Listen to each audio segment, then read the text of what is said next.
Hai Sobat Rebahan, selamat datang di channel hiburan kabar bahan.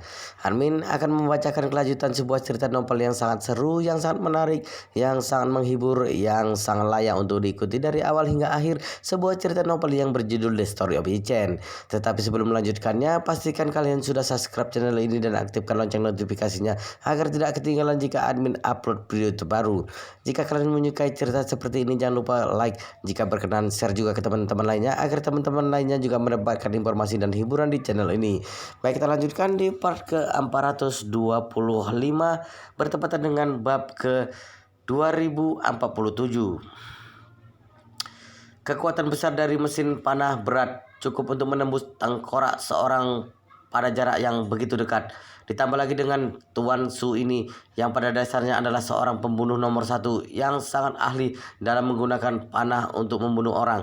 Oleh sebab itu dia memiliki kepastian yang mutlak kalau dia dapat membunuh Yi Chen dengan satu tembakan.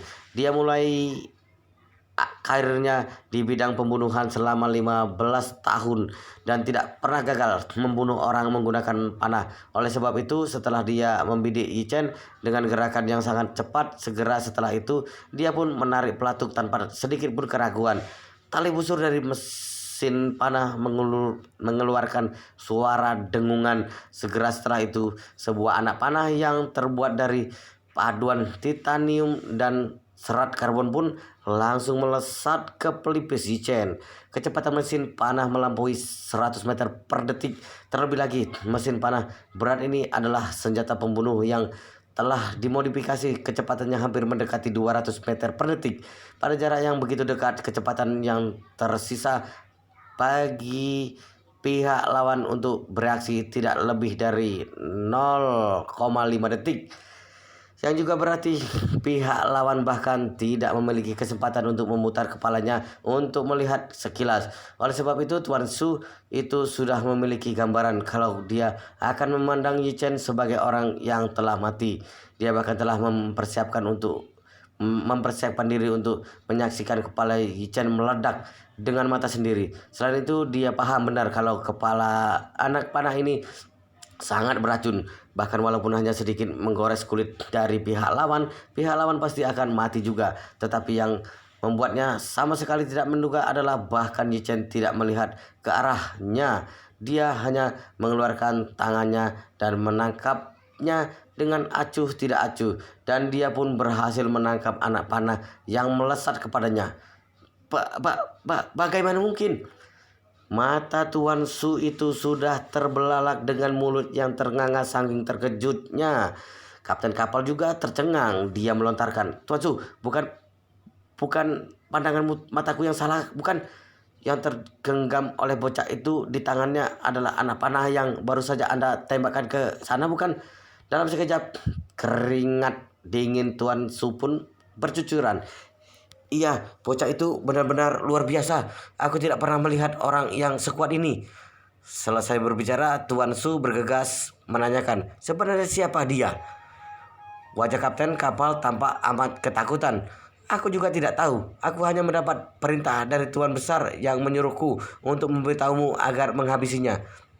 Tuan Su menggetakkan giginya. "Aku akan menembakkan sebuah anak panah kepadanya lagi.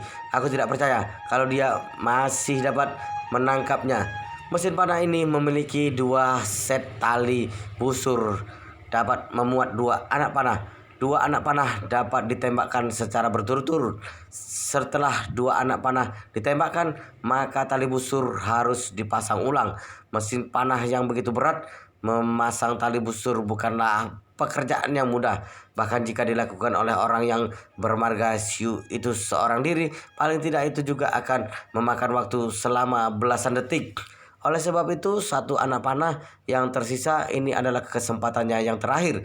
Tepat pada saat ini, mendadak kapten kapal menghentikannya lalu melontarkan, "Tuan Su, Tuan Besar berperintah jika gagal menghabisinya maka harus menjalankan rencana darurat. Apakah kamu memiliki keyakinan yang mutlak untuk membunuhnya menggunakan anak panah yang terakhir ini?" Tuan Su pun langsung terkaku. Dia merasa ragu-ragu untuk beberapa saat, lalu menggelengkan kepalanya dan berkata, "Aku tidak memiliki Dengan ekspresi wajah yang tegas, Kapten kapal berkata, "Tuan Su, jika kamu tidak memiliki keyakinan yang mutlak, maka kita laksanakan rencana darurat saja." Tuan Su menganggukkan kepalanya pelan. Dia menuturkan, "Baik, kalau begitu jalankan saja rencana darurat." Saat ini di atas geladak kapal lainnya, Suroli menyaksikan Yi Chen menangkap sebuah anak panah yang melesat membelah udara dengan satu tangannya. Dia pun sudah sangat ketakutan.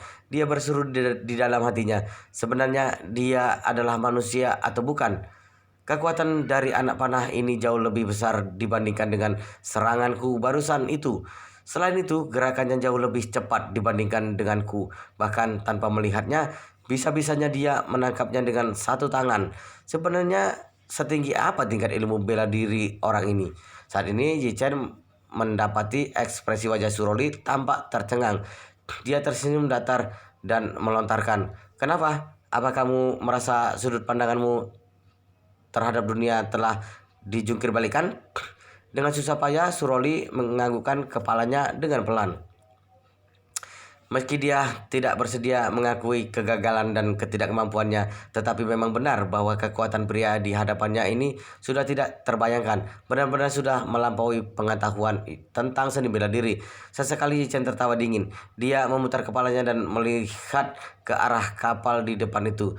Pembunuh yang menenteng mesin panah di dalam kapal itu dikejutkan oleh tatapan mata Yi Chen. Dia merasa sedikit ragu-ragu lalu berkata kepada kapten kapal dengan suara yang pelan, "Satu anak panahku ini tidak peduli apakah dapat mengenai sasaran atau tidak. Hal pertama yang harus aku lakukan adalah mengerahkan tenaga kapal hingga yang terbesar, pergi dengan kecepatan yang tertinggi. Kekuatan orang ini di depan itu terlalu besar. Semakin jauh jarak kita dengannya akan semakin bagus." Kapten kapal pun bergegas meletakkan tangannya pada tuas tenaga mesin di saat yang sama-sama. Di saat yang sama dia berkata kepada wakil kapten kapal yang berada di sisinya, "Nanti setelah Tuan Su melontarkan anak panah yang kedua, kamu segera banting kemudi ke kiri.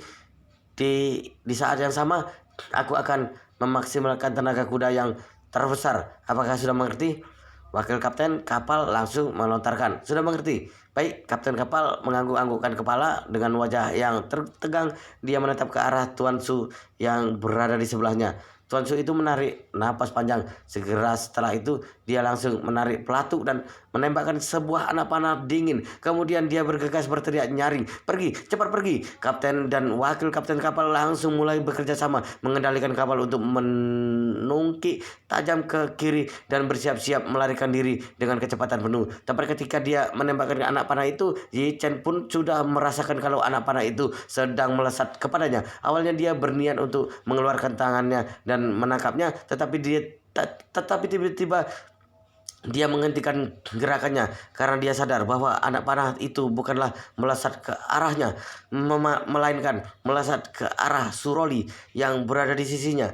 Pada detik selanjutnya, mendadak Suroli merasakan sebuah rasa sakit yang menjalar dari bagian pahanya. Sesekali dia merintis kesakitan. Begitu dia menundukkan kepala dan melihatnya, kaki kanannya telah ditembus oleh sebuah anak panah. Rasa sakit yang hebat membuatnya menggertakkan giginya. Di saat yang sama, keterkejutannya juga memenuhi hatinya. Kenapa? Kenapa dia menembakkan anak panah ke kakiku? Baru saja terpikirkan akan hal ini, dia langsung tersadar terdapat sejenis energi yang kuat yang mengalir ke seluruh tubuhnya melalui pembuluh darah. Dia adalah orang dari dunia ilmu bela diri, memiliki kekuatan tertentu. Dalam sekejap dia langsung menyadari bahwa energi semacam ini tidak lain dan tidak bukan adalah racun yang dapat membunuh orang. Wajahnya pun langsung memucat. Namun setelah beberapa lama dia merasa lega. Pada dasarnya berada di dalam genggaman tangan pria di depan ini, aku tidak bisa menyelamatkan nyawaku, juga tidak bisa memohon untuk mati. Sekarang tidak peduli bagaimanapun, aku akan segera mati keracunan. Dengan begitu identitasku tidak akan terbocorkan selamanya, juga tidak akan membawakan masalah untuk ayah. Terpikirkan akan hal ini, Terdapat semacam ekspresi lega pada wajahnya secara tiba-tiba. Mendapati ini, Yichen pun mengernyitkan keningnya lalu berkata dengan suara dingin, "Begitu ingin mati, kamu tenang saja. Semakin kamu ingin mati, semakin pula aku tidak akan membiarkanmu mati dengan begitu mudah." Selesai berbicara, Yichen bergegas meraih pergelangan tangan Suroli. Jarinya memasukkan seberkas energi spiritual dari nadi pergelangan tangannya dan menyingkirkan racun di dalam tubuhnya. Di saat yang sama, Yichen juga menutup semua nadi Suroli, membuatnya sama sekali tidak dapat bergerak. Segera setelah itu, dia melontarkan anak panah pertama yang digenggam di tangannya itu ke arah kapal yang sedang bersiap-siap untuk kabur tersebut. Tuan Su itu sedang mengamati kedua orang itu. Dia ingin melihat kapan Suroli akan mati keracunan, tetapi tidak disangka mendadak sebuah bayangan hitam melesat ke hadapannya. Segera setelah itu, dia merasakan rasa sakit menjalar dari keningnya. Pada detik selanjutnya, anak panah pun menembus tengkoraknya, membuatnya langsung mati di tempat. Menyaksikan pemandangan ini, kapten beserta beberapa kru kapal yang berada di dalam kapal itu terkejut setengah mati. Sekejur tubuh sang kapten gemetaran saking ketakutannya. Dengan erat dia mendorong tuas kontrol tenaga dan berteriak, kenapa pergerakan kapal ini begitu lambat?" Sambil memeluk kendali kapal, wakil kapten kapal berseru hingga suaranya serak, "Kapten, sudah menungki ke kiri. Sulit untuk mempercepat pergerakan di saat berbelok di tempat. Tunggu dulu hingga berhasil berputar." Tepat di saat kapal ini berusaha mati-matian ingin berputar arah melarikan diri, Yichen berlari beberapa langkah di atas geladak kapal, mendongak tubuhnya melambung dan dia pun berhasil melompat ke atas geladak kapal pihak lawan. Saat ini seorang kru kapal sangat terkejut hingga sekujur tubuhnya gemetaran. "Kapten, orang itu sudah melompat ke atas kapal kita." Sekelompok orang yang berada di atas kapal itu pun satu persatu menjerit saking terkejutnya mendengar kalimat ini. Tepat pada saat ini di atas kapal sudah tidak ada master yang dapat bertarung dengan Yichen lagi. Suroli sudah keracunan oleh anak panah. Khawatirnya dia akan segera mati. Beberapa bawahan keluarga Su yang tersisa itu semuanya sudah dilempar oleh Yichen ke dalam laut, dan ada beberapa orang yang sudah tenggelam ke dalam air dikarenakan kehabisan energi. Yang tersisa hanyalah Tuan Su itu. Pada dasarnya dia adalah kartu emas yang bersembunyi di dalam kapal. Bahkan Suroli tidak tahu dengan keberadaannya. Namun saat ini dia sudah mati tidak bernyawa. Saat ini di dalam kapal hanya tersisa beberapa orang. Selain kapten dan wakil kapten kapal, hanya beberapa kru kapal saja. Mereka sama sekali tidak pernah berlatih ilmu bela diri, sehingga lebih bukan tandingan bagi Yichen lagi. Di saat semua orang tidak tahu harus melakukan apa, pintu kabin kendali pun mendadak terbuka, ditendang oleh Yichen. Pada detik selanjutnya, Yichen sudah melangkah kaki masuk ke dalam. Beberapa kru kapal itu saking ketakutannya, kaki mereka pun lemas. Salah satu di antaranya langsung jatuh berlutut di atas lantai sambil menangis. Dia memohon ampun. "Kakak besar, ampuni nyawaku. Aku hanya seorang kru kapal dari keluarga Su, tidak pernah melakukan hal yang melanggar peraturan." Beberapa orang lainnya juga satu persatu berlutut di atas lantai sambil mengetukkan kepala dan meminta ampun. "Benar, kakak besar, kami hanyalah kru kapal biasa. Kami tidak mengetahui permasalahan lainnya." Yichen tidak menggubris permohonan ampun beberapa orang ini. Dia membuka mulutnya dan bertanya, "Siapa yang merupakan kapten kapal?" Semua orang pun bergegas menunjuk ke arah satu orang yang bersama. Kapten kapal itu gemetaran mengangkat tangannya dan mengatakan, Kakak besar, aku adalah kapten kapal." Yichen mengangguk-anggukkan kepala dengan suara yang dingin. Dia mengatakan, "Dekatkan kapal kembali lalu matikan mesin." "Baik, kakak besar." Kapten kapal itu tidak berani gegabah. Dia bergegas memberikan perintah, "Tungki ke kanan." Wakil kapten kapal melaksanakan sesuai dengan perintah. Keduanya pun mengarah kapal dan menempel kembali ke kapal yang ditumpangi oleh Yichen. Setelahnya Yichen memberikan perintah dengan suara dingin, "Semuanya letakkan tangan kalian di atas kepala dan berbaris naik ke atas geladak." Merangkaklah ke atas kapal di depan itu. Semua orang melihat sudah begitu banyak orang yang mati di saat ini. Bagaimana mungkin mereka berani membantah kemauan Nichen? Dengan begitu mereka langsung meletakkan tangan ke atas kepala dengan patuh, lalu berbaris dan berjalan keluar dari kabin kendali. Di bawah pimpinan kapten kapal itu, satu persatu orang melompat pagar pembatas dan memanjat ke atas geladak kapal lainnya dengan hati-hati. Saat ini Suroli masih berdiri di sini. Sekujur tubuhnya tidak dapat bergerak sedikit pun. Namun untungnya terdapat energi spiritual Yichen itu, sehingga nyawanya tidak terancam untuk sementara ini. Sekarang Yichen menarik kapten kapal itu ke hadapan Suroli, lalu membuka mulut dan mengatakan, "Sini, ceritakan kepadaku, kenapa bocah barusan itu bisa menggunakan mesin panah untuk membunuh gadis cantik di sisiku ini?" Ekspresi wajah kapten kapal tampak kebingungan. Lalu dia membuka mulut dan menuturkan, itu aku juga tidak tahu. Kemungkinan tembakannya meleset karena tidak hati-hati." Yichen tertawa dingin dan berkata, "Tembakannya meleset karena tidak hati-hati. Panah pertama dari orang itu melesat lurus ke pelipisku, hampir tidak meleset sedikit pun. Akurasi yang sangat tinggi. Kenapa panah yang kedua bisa meleset karena tidak berhati-hati?" Meskipun Suroli yang berada di sebelah tidak melontarkan sepatah kata pun, namun di dalam hatinya dia juga sangat ingin tahu apa jawabannya. Kapten kapal berkata dengan terburu-buru, "Kakak besar, aku juga tidak tahu sebenarnya apa yang terjadi. Aku hanya diperintahkan untuk melayarkan kapal saja. Untuk hal lainnya aku sama sekali tidak tahu."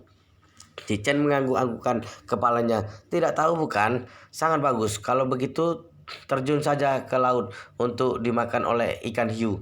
Selesai berbicara, Yichen pun menarik kerah bajunya dengan satu tangan dan langsung mengangkatnya sepasang kakinya bergantung di udara. Saking ketakutannya, kapten kapal itu pun mengompol di celananya sambil menangis. Dia berteriak, "Kakak besar, ampuni nyawaku. Aku akan mengatakan semuanya."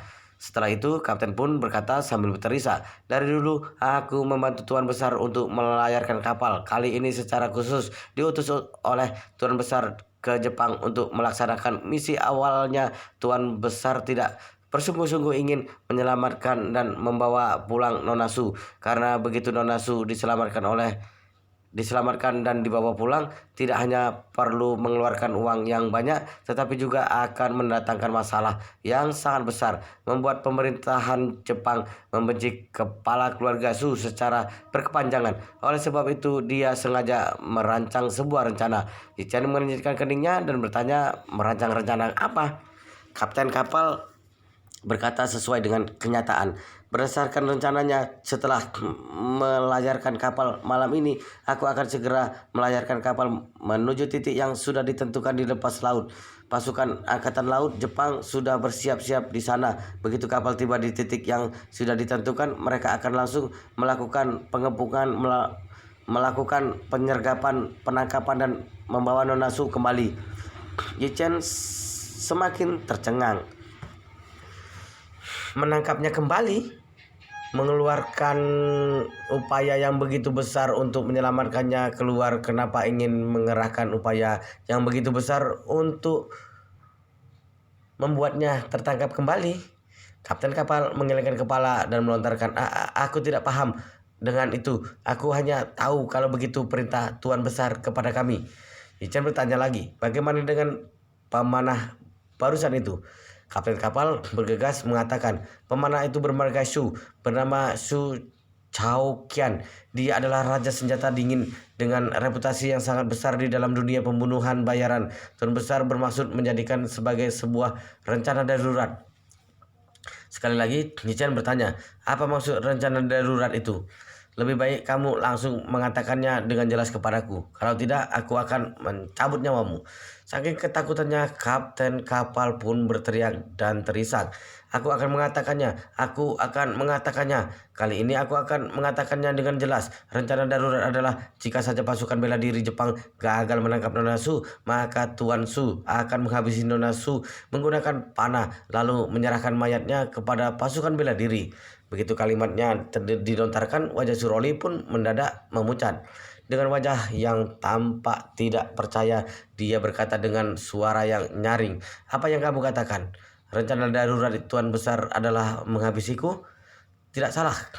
Kapten kapal menganggukkan kepalanya beberapa kali berturut-turut, lalu berkata dengan serius, "Rencana awalnya adalah setelah kamu naik ke kapal, maka akan langsung pergi ke posisi yang telah ditetapkan sebelumnya. Tetapi kamu mendadak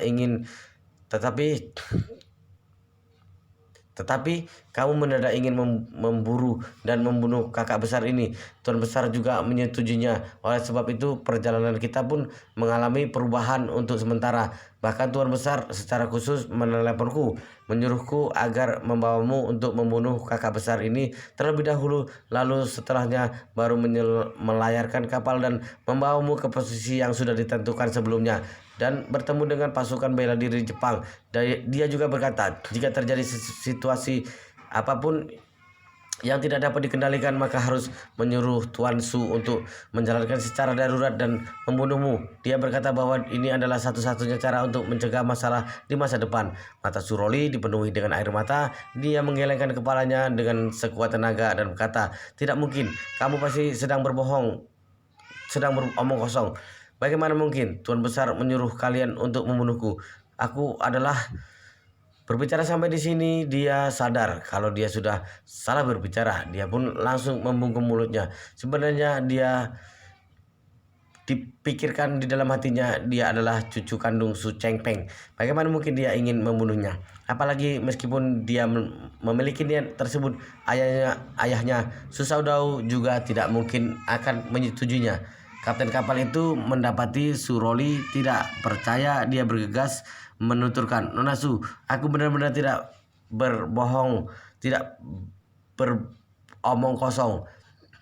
Memang benar Tuan Besar pernah memerintahkan agar tidak boleh membiarkanmu pergi dari Jepang hidup-hidup.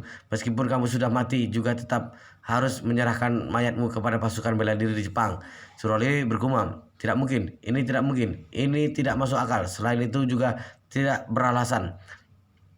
Jichen yang berada di sebelah itu tertawa dingin dan menuturkan, "Kenapa ini tidak mungkin? Hanya dengan kamu mati, maka keluarga Su baru tidak akan terjerumus ke dalam masalah yang besar. Asal kamu tahu saja, kamu adalah kriminal terbesar bagi seluruh orang Jepang. Siapa saja yang menyelamatkanmu keluar, maka itu berarti melawan Jepang. Walaupun keluarga Su memiliki kekayaan yang setara dengan sebuah negara, namun juga tidak dapat menerima tekanan yang sedemikian." Suroli membentak dengan gusar, "Kamu berbicara sembarangan."